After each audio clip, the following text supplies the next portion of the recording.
The diplomatic station hung in the darkness of space like a steel flower, its petals made of metal and glass reflecting the distant stars.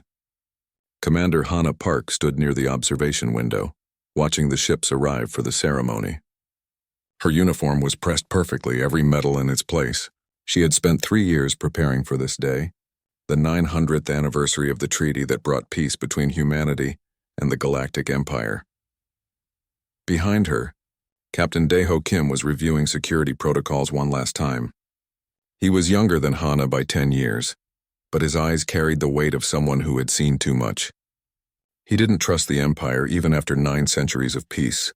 Hannah understood his concern, but she believed in diplomacy. She had to believe in it. The main hall filled with delegates from dozens of species. The Empire sent their usual representatives, tall beings with silver skin and eyes that seemed to look through everything. They moved with the confidence of those who had ruled the galaxy for thousands of years. Humanity sent its best: scientists, diplomats, military officers in dress uniforms. Everyone smiled. Everyone pretended the old wounds had healed. Hannah took her place at the central table. The treaty renewal was a formality, nothing more. Both sides would sign, exchange pleasantries, and return to their respective territories. The Empire would continue controlling most of the galaxy, and humanity would remain in its small corner of space, safe and contained. It was not freedom, but it was survival. The ceremony began with speeches. The Imperial Ambassador, Threnvos, spoke about mutual respect and shared prosperity. His words were beautiful and empty. Hannah had heard the same speech for 3 years running. When her turn came, she spoke about humanity's commitment to peace and cooperation. She meant every word, even though she knew some in the audience saw humans as primitives who got lucky enough to survive first contact. Then Velric Tar entered the hall. He was young for an Imperial officer, barely past the age of maturity for his species. His uniform marked him as part of the military delegation, but something about the way he moved set off alarms in Hannah's mind. Dae-ho noticed too. She saw his hand drift slightly toward his sidearm before he caught himself. Velric approached the human delegation with a smile that didn't reach his eyes. He began to speak loudly enough for everyone to hear. His words were sharp, designed to cut. He talked about humanity's primitive origins, how they had crawled from mud while the Empire built civilizations among the stars. He called the treaty a mercy, a gift from superior beings to creatures barely worthy of notice. The hall went silent. Every eye turned toward Hannah. This was a test, she realized. Some faction within the Empire wanted to see how humanity would respond to provocation. She could feel the weight of history pressing down on her shoulders. 900 years of peace balanced on her next words. She stood slowly, keeping her face calm. "Officer Tar," she said, her voice carrying clearly through the hall. "The treaty we celebrate today was not built on mercy. It was built on mutual recognition that war serves no one. Humanity may be young compared to the Empire, but we are not children. We are partners in peace, not subjects begging for scraps." Velric's face twisted with anger. "You dare speak to me as an equal?" His hand moved to his belt. Dae-ho was already moving, but he was too far away. Everything happened in seconds that felt like hours. Velric drew his plasma sidearm, the weapon humming to life with a sound like a wasp's wings. Hannah saw it coming, but there was nowhere to go. The diplomatic protocols that governed the station meant she was unarmed, as were all the delegates. The plasma bolt hit her in the chest. Pain exploded through her body like lightning. She fell backward, her vision blurring. Through the haze, she heard screaming. Saw Dae-ho reaching her side, felt his hands pressing against the wound. The smell of burned flesh filled her nose. Velric stood frozen, the weapon still in his hand, as if surprised by his own action. Ambassador Voss was shouting at him in their language. Security from multiple species converged on the scene. Someone was calling for medical assistance. Hannah tried to speak, but only blood came out. The pain was beyond anything she had imagined. Her body felt like it was burning from the inside. Through it all, one thought remained crystal clear. 900 years of peace had just died with her on this cold metal floor. Dae-ho's face appeared above her. "Stay with me, Commander. Medical team is coming. Just stay with me." She tried to nod, but her body wouldn't respond. The ceiling lights were too bright. Or maybe she was dying. It was hard to tell the difference. The medical team arrived with their equipment, surrounding her in a cocoon of emergency treatment. They lifted her onto a stretcher, covering her with thermal blankets and attaching monitoring devices. She heard one of them say something about critical condition, about getting her to surgery immediately. As they rushed her toward the medical bay, she caught glimpses of the chaos she was leaving behind. Daiho was shouting into his communicator, his face red with fury. Ambassador Voss was trying to approach the human delegation, his hands raised in a gesture of apology. The other Imperial officers had restrained Velric, who stood motionless, staring at his weapon. In the medical bay, doctors from 3 different species worked on her. Their voices blended together into meaningless noise. She felt her consciousness slipping away, pulled down into darkness. Before it took her completely, she heard one of the human doctors speaking urgently to someone over the comm system. "Get word to Earth. The commander has been shot. Tell Admiral Che we have a situation." Then the darkness swallowed her whole. She woke to white lights and the steady beep of medical monitors. Her chest felt like someone had placed a mountain on it. Every breath was agony. A nurse appeared at her bedside, checking the readings, adjusting something on one of the machines. "Commander Park," the nurse said softly, "you're lucky to be alive. The plasma bolt missed your heart by centimeters. You'll recover, but it will take time." Hana tried to speak. Her throat was dry, her voice barely a whisper. "How long?" "You've been in surgery for 6 hours. You've been unconscious for another 12, 18 hours. 18 hours since the treaty died." Hana closed her eyes, feeling tears leak from the corners. She had failed. Her one job was to maintain the peace, and she had failed. The door opened. Daiho entered, his uniform rumpled, his eyes red. He looked like he hadn't slept. "Commander," he said, relief flooding his voice. "Thank God. What's happening?" Hana asked. Daiho's expression hardened. "Ambassador Voss called it an unfortunate accident. Says Velric will face internal discipline. The Empire is offering compensation for your injuries and asking us to consider the matter closed." Hana felt cold fury building in her chest. "And Earth?" "The United Council is in emergency session. Admiral Che is demanding more than apologies." He paused, weighing his words carefully. "There's talk of ending the treaty." "War," Hana whispered. "Not yet. But close." Daiho leaned forward. "The Council wants your recommendation. They'll listen to you. Whatever you say carries weight." Hana closed her eyes again. The pain in her chest was nothing compared to the weight of this decision. War meant millions of deaths, but accepting the Empire's hollow apologies meant showing weakness. Meant proving that human lives meant nothing. She thought about Velric's face, his contempt, his certainty that he could kill a human diplomat without consequences. She thought about 900 years of humanity living in the shadow of the Empire, always careful, always grateful for the mercy of being allowed to exist. She opened her eyes and looked at Daiho. "Send a message to Admiral Che. Tell her the treaty held because they feared what we could become. Now they've forgotten why they should fear us." She paused, letting the words settle. "Tell her to show them." Daiho nodded slowly. "That's a declaration of war, Commander." "I know," Hana said. "But maybe it's time they remembered what humanity really is." Admiral Jiwan Che stood in the war room deep beneath Earth's surface, staring at the holographic display that showed human space. She was 60 years old, with gray streaks in her black hair and scars on her hands from a training accident decades ago. She had spent her entire career preparing for a war she hoped would never come. Now it was here. "Activate Protocol Midnight," she said quietly. Around the room, officers began working at their stations. Across human space, hidden installations powered up for the first time in centuries. Mining colonies that were really weapons factories. Research stations that housed experimental warships. Civilian transport networks that could become military supply lines within hours. For 900 years, humanity had prepared. The Empire thought the treaty was humanity's surrender, but it was really humanity's breathing space.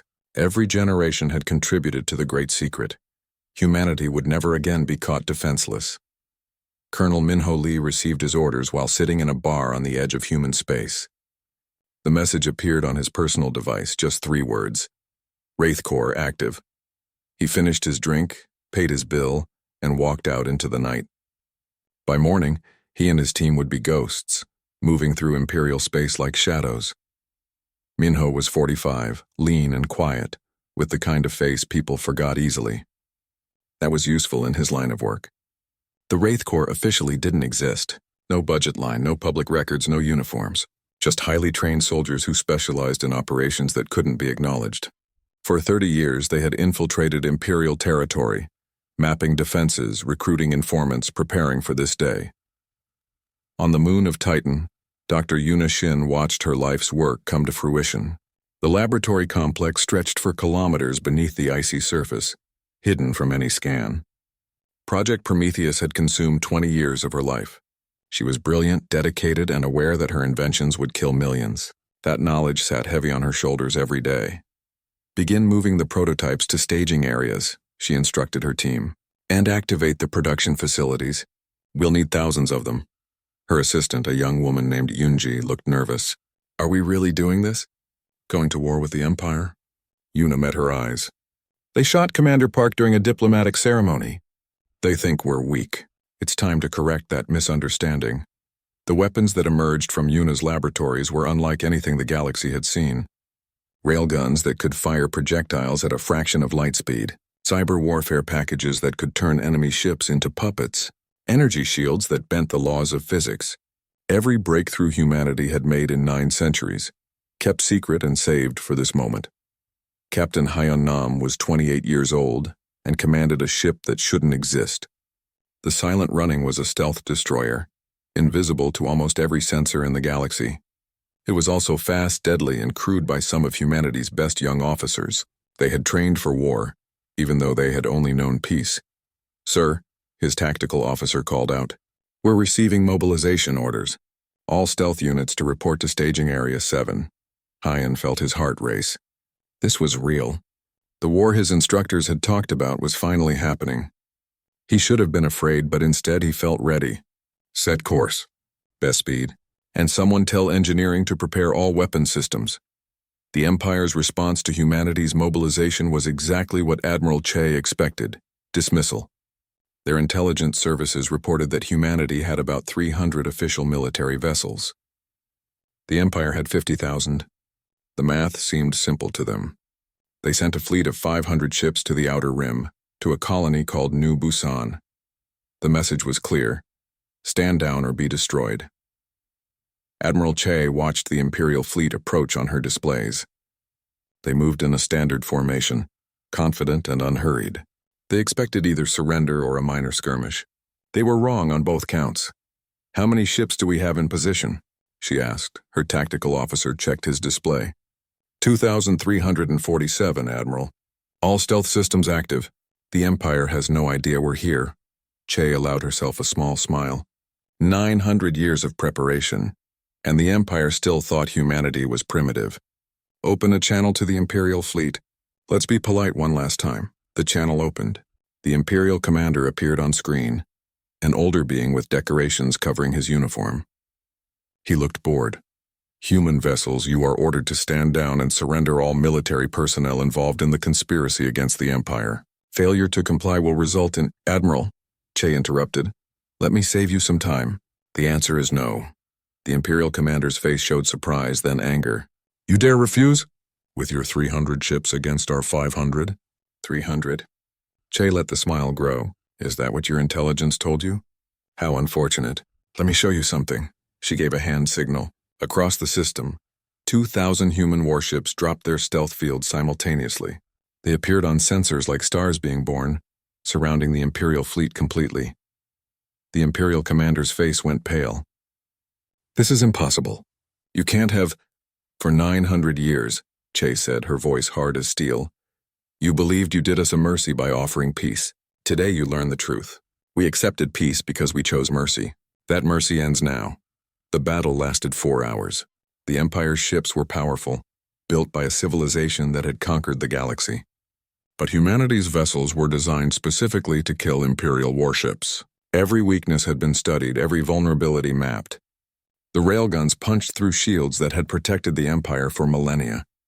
The cyber warfare turned Imperial ships against each other, creating confusion and chaos. Human fighters, piloted by enhanced soldiers who could survive forces that would kill any other species, tore through enemy formations. Colonel Minho and his team watched the battle from a hidden position on a nearby moon. Their mission was different.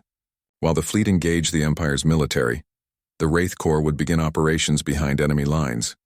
Sabotage, assassination, psychological warfare, all the dirty work that wars required but no one wanted to acknowledge. Beautiful, one of his team members whispered, watching the fireworks in orbit. It's death, Minho replied. Never forget that. Every explosion is people dying. Some of them probably didn't even want this war. But we're winning. We're surviving, Minho corrected. Winning comes later. By the end of the battle, only one Imperial ship escaped. It jumped to faster than light speed, carrying news of the massacre. 500 ships destroyed, thousands dead, and humanity barely scratched. The news reached the Imperial capital within days. The Senate, which had ruled the galaxy for ages, erupted into chaos. Some demanded immediate retaliation. Others called for investigation into how their intelligence had been so wrong. A few, the wise ones, suggested that perhaps humanity had been underestimated. On Earth, Admiral Che addressed the United Council. Her image was broadcast to every human world, every colony, every station. People gathered to watch, knowing their lives were about to change forever. Today, she said, we showed the galaxy what humanity truly is. Not primitives grateful for mercy. Not subjects content with scraps. We are a species that values peace but never forgets how to make war. For 9 centuries we prepared for this day, hoping it would never come. But when they shot Commander Park, when they showed contempt for human life, they made their choice. Now we make ours, she paused, letting the words sink in. We will not stop until every human under Imperial rule is free. We will not rest until the galaxy recognizes our right to exist as equals. And we will not show mercy to those who mistake our patience for weakness. This is war, and we will see it through to the end. Across human space, people reacted differently. Some cheered, proud that humanity was finally standing up. Others wept, knowing the cost would be terrible. Parents held their children closer, wondering what future they would inherit. Soldiers reported to duty, ready to fight for something they had only read about in history books. Dr. Yuna worked through the night, overseeing production of her weapons. Each one that left her facility was another tool of death, another way to kill efficiently. She told herself it was necessary, that humanity's survival justified the cost. Some nights she believed it. Captain Hyon and the Silent Running received new orders. Scout ahead of the main fleet, identify targets, gather intelligence. It was dangerous work operating alone deep in enemy territory. But Hyun welcomed it. Better to be moving, doing something than sitting still thinking about what was coming. Colonel Minho's team infiltrated an Imperial supply depot on the 3rd day of the war. They moved silently through the facility, planting charges, corrupting data systems, poisoning fuel supplies. They were gone before anyone noticed, leaving only destruction behind. It was the first of many such operations. In her hospital bed on the diplomatic station, Commander Hana recovered slowly. The doctors said she would survive, though she would carry scars for the rest of her life. She watched the war unfold on news broadcasts, seeing the consequences of her words. Had she made the right choice? The question haunted her during the long nights. Daeho visited every day bringing reports and news. The council approved your promotion, he said one afternoon. The Battle of New Busan became a legend within weeks. Across the galaxy, species that had lived under Imperial rule for generations whispered about it in marketplaces and communication networks. Humanity, the young species that everyone dismissed, had destroyed an Imperial fleet. Not damaged, not repelled, destroyed. Admiral Jiwan Che didn't have time to celebrate. Victory meant nothing if it couldn't be repeated.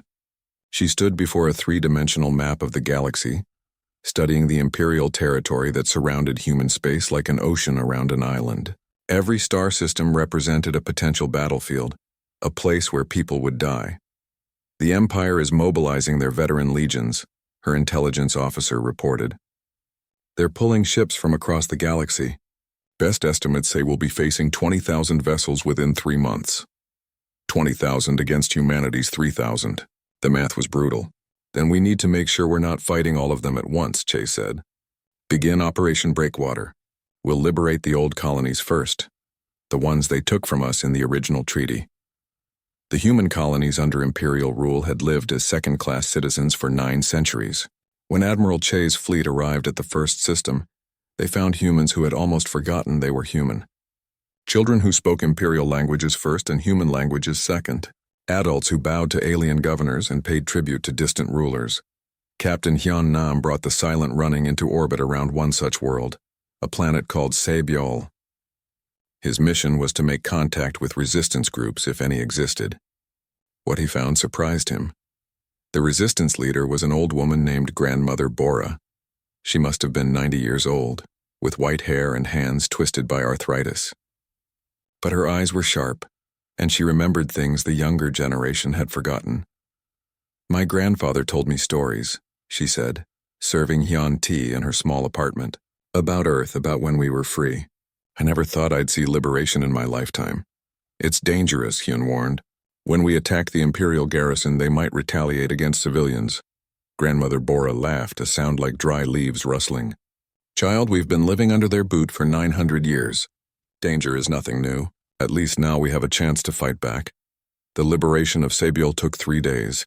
The Imperial garrison was strong, but they weren't prepared for an enemy that knew every street, every building, every hidden passage. The resistance rose up from within while Hyun's fleet attacked from above. When it was over, 5,000 human civilians had died, but 50,000 were free. Hyun stood in the main square as people celebrated. Children waved flags with Earth's symbol that they must have kept hidden for generations. Adults wept openly, hugging soldiers they had never met. An old man approached Hyun and pressed something into his hand. It was a medal, tarnished with age, from the original war 900 years ago. "My great-great-grandfather earned that," the man said, "fighting for freedom. He told his children to keep it safe, to remember. Now you've brought that fight back to us. Please take it, and finish what they started." While the fleet liberated colonies, Colonel Minho Lee and his Wraith Corps operated in the shadows. They infiltrated Imperial shipyards and planted bombs that would detonate when the ships launched. They hacked into communication networks, spreading propaganda and false orders. They assassinated Imperial officers who commanded forces heading toward human space. Minho didn't enjoy the work. Every person he killed, every bomb he planted, weighed on his conscience. But he understood necessity. One soldier dead today might mean 1,000 civilians alive tomorrow. It was the mathematics of war, cold and brutal. His team's most daring mission came on day 47 of the war. Intelligence had located a prison world called Kashar, where the Empire kept its most dangerous prisoners. Records suggested that some human POWs from the original war might still be alive, kept in stasis for study or as bargaining chips. "This is suicide," one of his team members said as they reviewed the plan. "The prison is inside a fortress. The fortress is inside a fleet defense sphere. We'll never make it out." "Probably not," Minho agreed. "Anyone who wants to sit this one out, no judgment. But those are our people in there. We don't leave our people behind." No one left. They infiltrated Kashar using a stolen Imperial transport.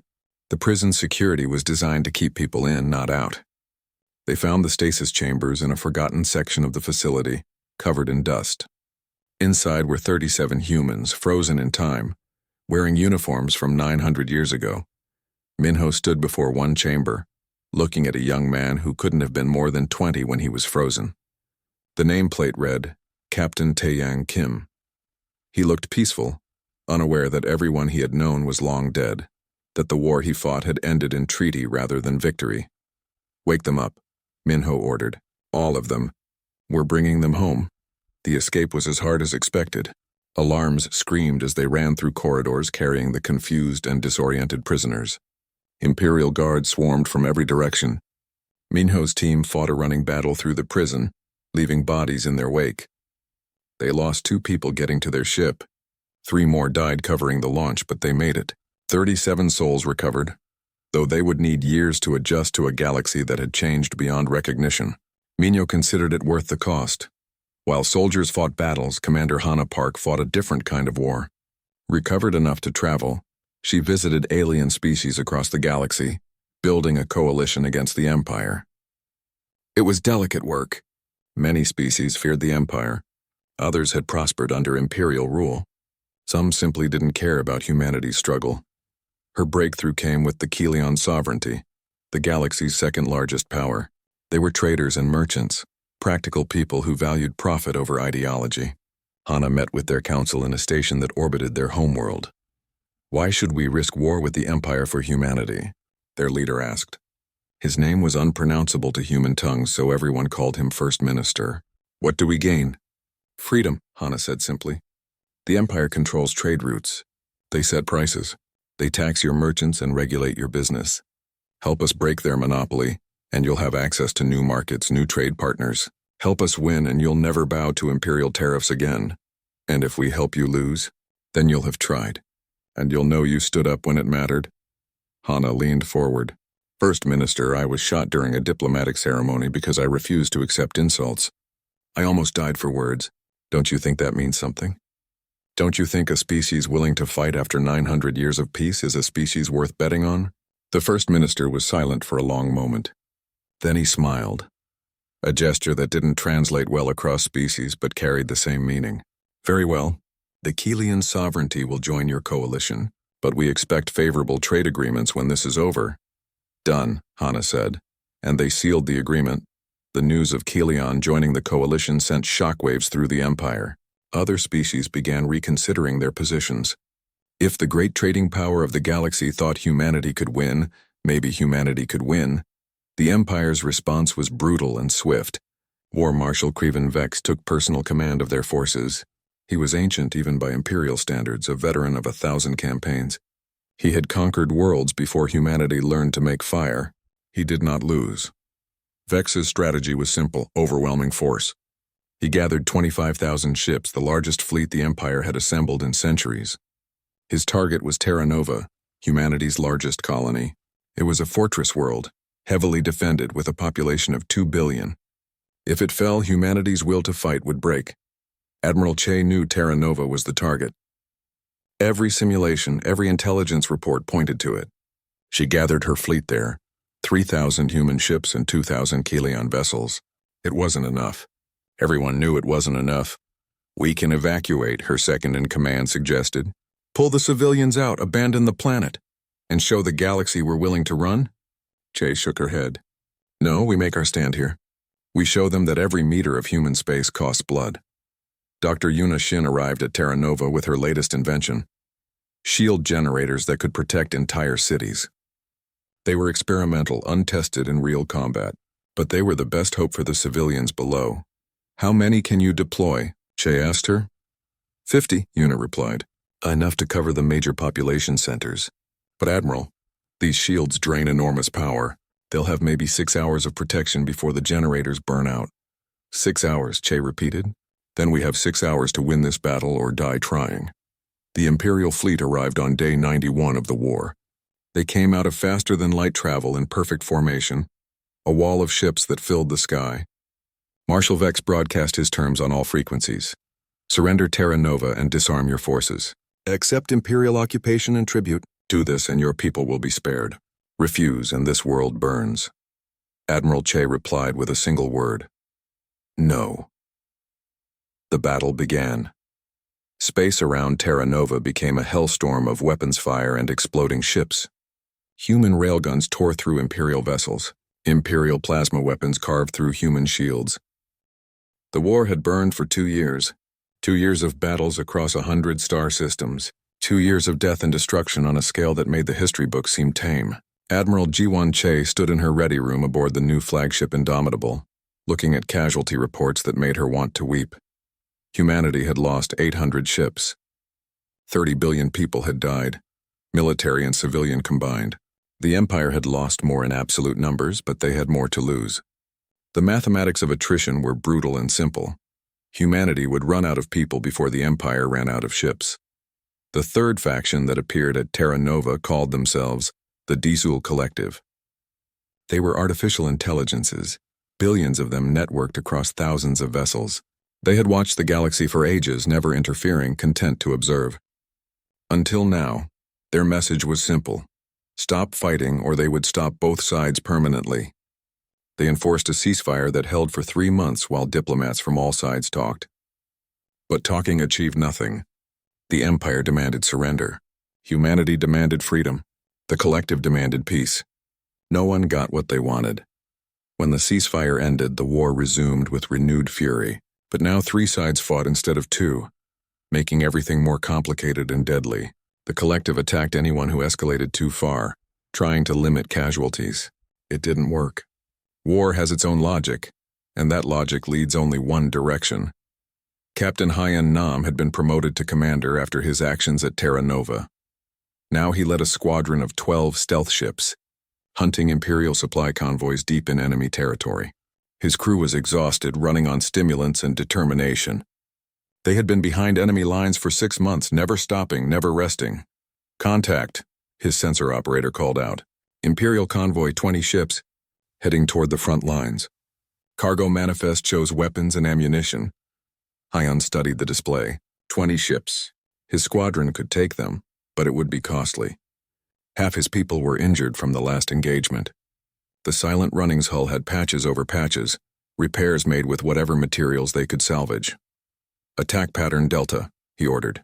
"Hit them fast, hit them hard. Don't give them time to call for help." The battle lasted 20 minutes.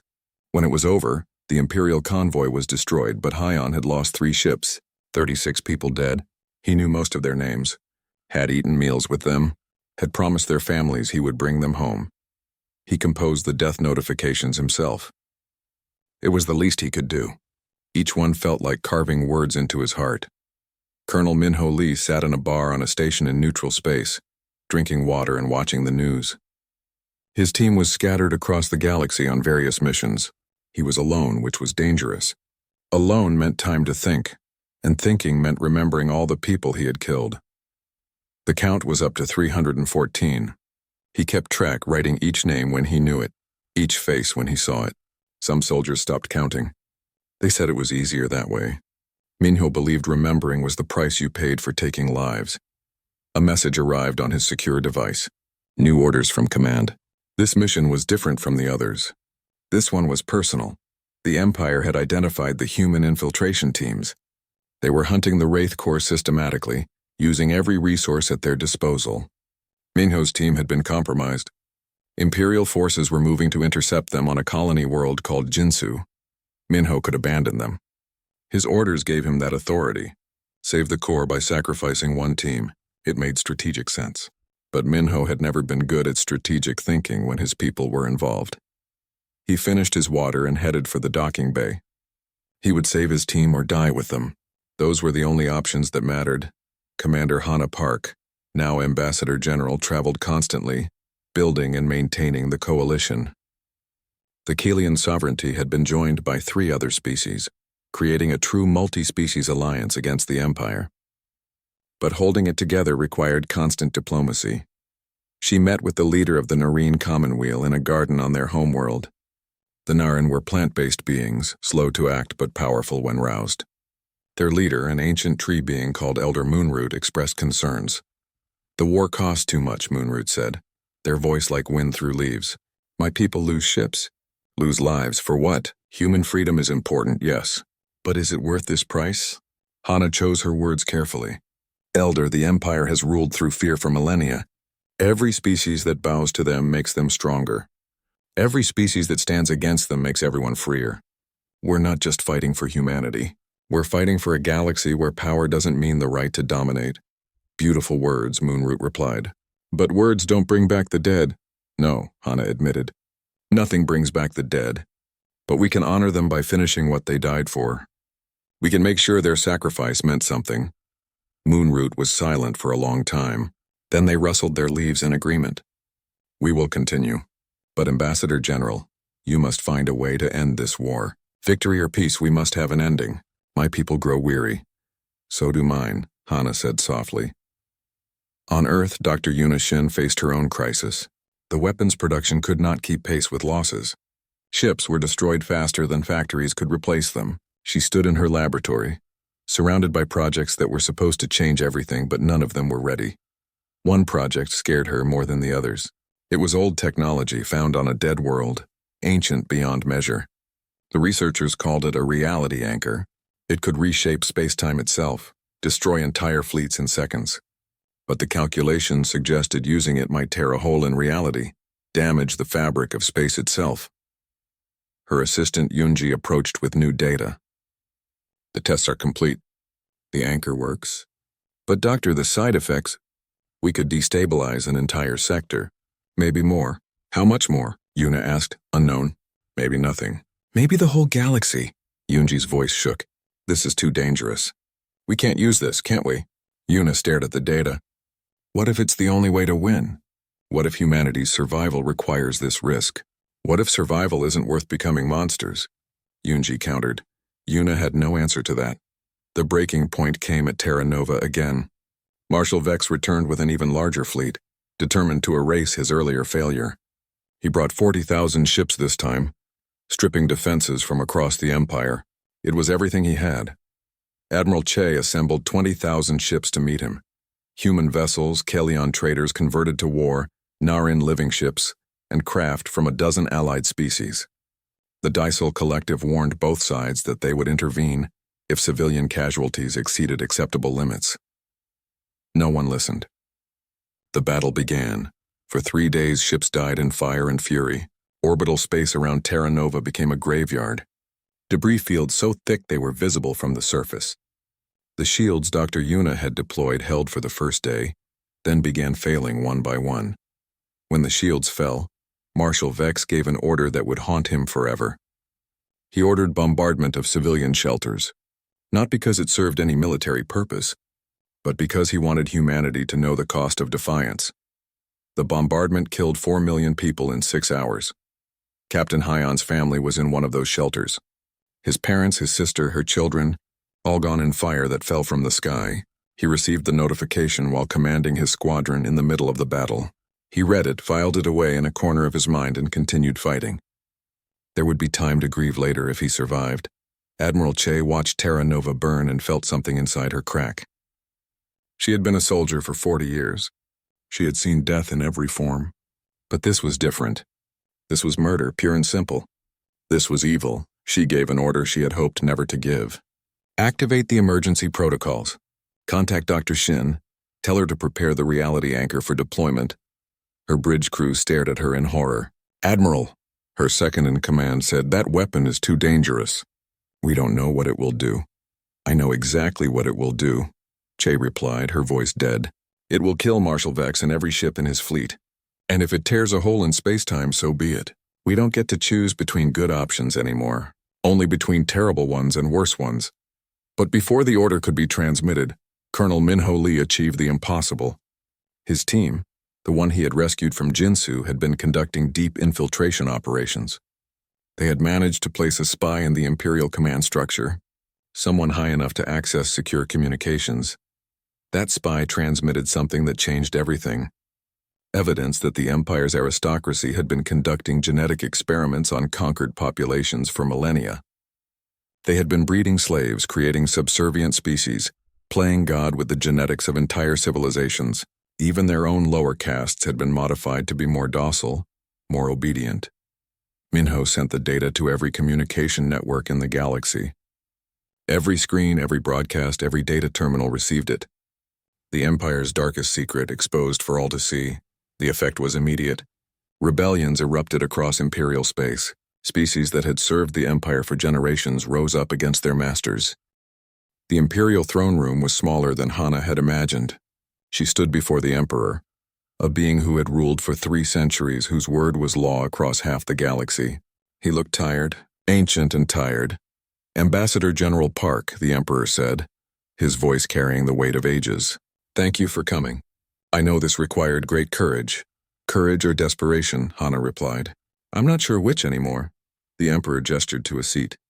They were alone except for security, human and Imperial, who watched each other with barely concealed hostility. Outside, the galaxy was tearing itself apart. Inside this room, 2 leaders tried to stop it. My empire is dying, the Emperor said bluntly. Not because of your war, though that accelerated things. It's been dying for centuries. We expanded too far, conquered too much. Our economy runs on tribute we can no longer collect. Our military serves a purpose that no longer exists. We are a machine built for endless growth, and we have run out of room to grow. Hana listened carefully. Then why the war? Why shoot Commander Park? Why all of this? Marshal Vex and his faction believed a quick victory would rally the Empire, give us renewed purpose. They thought crushing humanity would remind everyone why the Empire matters. The Emperor's expression was bitter. They were wrong. All it did was reveal how fragile we really are. 4 million people died on Terra Nova, Hana said quietly. Civilians, children, because Vex wanted to make a point. I know. The Emperor met her eyes. I cannot undo that. I cannot bring them back. But I can offer something else, transformation. Not peace through your surrender or ours, but peace through creating something new. What do you mean? The Emperor stood and walked to a window overlooking his capital city. Millions of beings moved through streets below, unaware that their world was about to change forever. The Galactic Empire must end, but something must replace it. Infrastructure, trade networks, treaties, law. If we simply collapse, the chaos will kill billions. But if we transform, guided by new principles, we might survive. A confederation, Hana said slowly, understanding. Not an empire ruled from the top, but an alliance of equals. Yes, but it requires sacrifice from everyone. I must surrender absolute power. Your people must forgive the unforgivable. The collective must share their technology. Every species must choose cooperation over domination. The Emperor turned back to her. Is it possible? Can beings who have been killing each other for 2 years suddenly work together? I don't know, Hana admitted. But the alternative is extinction. Yours, ours, maybe everyone's. They talked for hours, drafting proposals, addressing concerns, building something neither side could have imagined 2 years ago. By the end, they had the framework of a new galactic order. Now they just had to convince everyone else. Admiral Jiwan Che received Hana's proposal aboard the Indomitable. She read it 3 times, each time finding it harder to believe. The Emperor would dissolve the Empire voluntarily. All species would join a new confederation as equals. War crime tribunals would be held for all sides. Reconstruction would be a shared burden. This is insane, her second-in-command said. We're winning. Why would we negotiate now? Are we winning? Che asked. We've lost 1,000 ships. 50 billion people dead across all sides. Terra Nova is half destroyed. And we still haven't defeated their main fleet. This war could go on for decades. She looked at the proposal again. Or we could end it now. Not with victory, but with something better. But not everyone agreed. Captain Hyun Nam stood in the briefing room with other officers, listening to the peace proposal, and felt rage burning in his chest. His family was dead. 4 million others were dead. And they were supposed to just forgive and move on? No, he said, his voice cutting through the discussion. This is wrong. We don't make peace with murderers. We defeat them completely. Other officers murmured agreement. Che could see the division forming. Some wanted peace. Others wanted vengeance. Both positions were understandable. Both were dangerous. Colonel Minho Lee faced a different crisis. His infiltration teams had discovered something while planting surveillance in Imperial facilities. A faction of human extremists had stolen the reality anchor.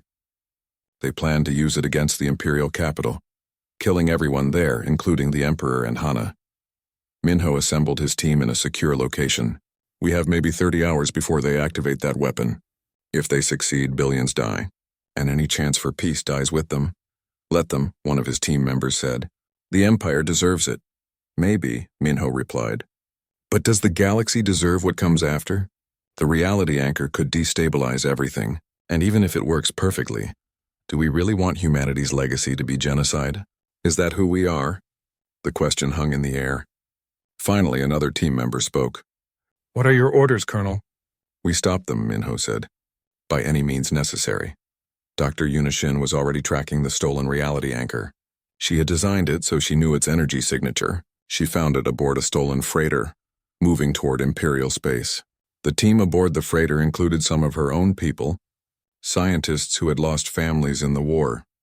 She contacted their leader, a young physicist named Junho. You don't have to do this, she told him. There's another way, is there? Junho's voice was cold. They killed my wife, my daughter. They burned Terra Nova, and you want me to let them live? I want you to live, Yuna replied. Because using that weapon will kill you too. The reality anchor is unstable. When it activates, it will consume everything within a light year, including you. I know. Junho's voice didn't change. I've read your research. I understand the price. I'm willing to pay it. For what? Revenge? Justice? Yuna felt tears on her face. Junho, I understand your pain. I've armed humanity for war. Every death we've caused I share responsibility for. But this won't bring them back. It will just create more grief. Good, Junho said. Let them grieve like we grieve. The line went dead. Colonel Minho's team intercepted the freighter in deep space, far from any inhabited system. The battle was brief and brutal. Minho's people were better trained, but Junho's team fought with the desperation of those who had nothing left to lose. Minho himself faced Junho in the freighter's cargo bay, where the reality anchor hummed with building power. "It's over," Minho said.